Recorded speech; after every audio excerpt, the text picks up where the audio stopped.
By the time that Kate Wilhelm died in March 2018, she was arguably best known as a writer of mystery novels.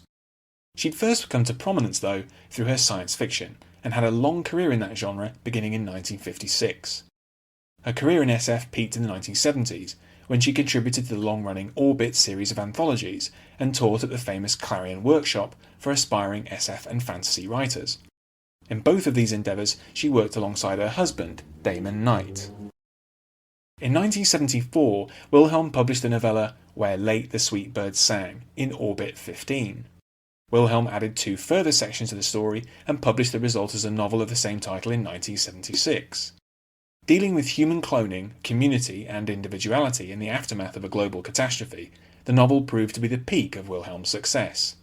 It won the Hugo, Locus, and Jupiter Awards for Best Novel in 1977, and has come to be seen as one of the best SF novels focused on the topic of cloning. Today, Where Late the Sweet Bird Sang is by far the most visible and well-known of Wilhelm's SF works, likely due to its award success. While it's often said that its outsized profile distracts from Wilhelm's accomplished work in short fiction, it's an intriguing post-apocalyptic tale in its own right. The book is set at some point in the late 20th century, primarily in Virginia in the vicinity of the Shenandoah River. The first of the book's 3 parts focuses on David, a young man who's part of a large and wealthy Virginia family, the Sumners. In the opening pages, the older members of the family survey the world situation and conclude that a major disaster is likely to occur soon. They see seemingly insignificant conflicts and environmental crises as the first portents of global collapse, and they decide to take action. The extended family gathers back in Virginia, bringing with them their wealth, resources, and expertise. The Sumner family preparations prove to be much needed. Wilhelm describes a catastrophe that arrives with dizzying speed. A cascading series of conventional wars triggers environmental collapse, a scramble for resources, and then a devastating nuclear exchange that destroys much of civilization. The Sumners are protected from this by their isolated location, access to power from a nearby dam, and their stockpile of resources. Notably, Wilhelm describes how the rapid end to human industry has abruptly stopped global warming. The winters were getting colder, starting earlier, lasting longer, with more snows than he could remember from childhood. As soon as man stopped adding his megatons of filth to the atmosphere each day, he thought, the atmosphere had reverted to what it must have been long ago, moister weather summer and winter. More stars than he'd ever seen before, and more, it seemed, each night than the night before. The sky a clear, endless blue by day, velvet blue-black at night with blazing stars that modern man had never seen. This brings to mind the significant drop in emissions of CO2 and other harmful pollutants during the lockdowns imposed as a response to COVID-19 in 2020. Unfortunately, the survivors discover that in the aftermath, everyone, men and women alike, has been rendered infertile. The world may have become more beautiful in some ways, but soon there will be no people remaining alive to see it. Faced with being the last generation of humankind, the Sumners take a radical step. They set up a lab and begin to clone themselves.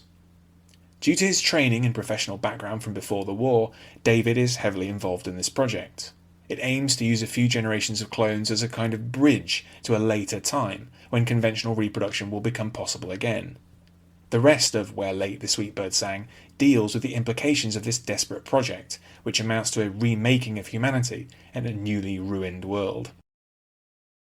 By the time of the second part, Shenandoah, the community in Virginia consists entirely of clones who've rejected the idea of reproducing naturally.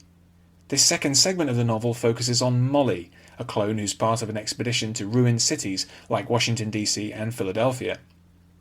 This experience awakens a degree of individuality in Molly, which makes her a pariah in the increasingly warped clone society.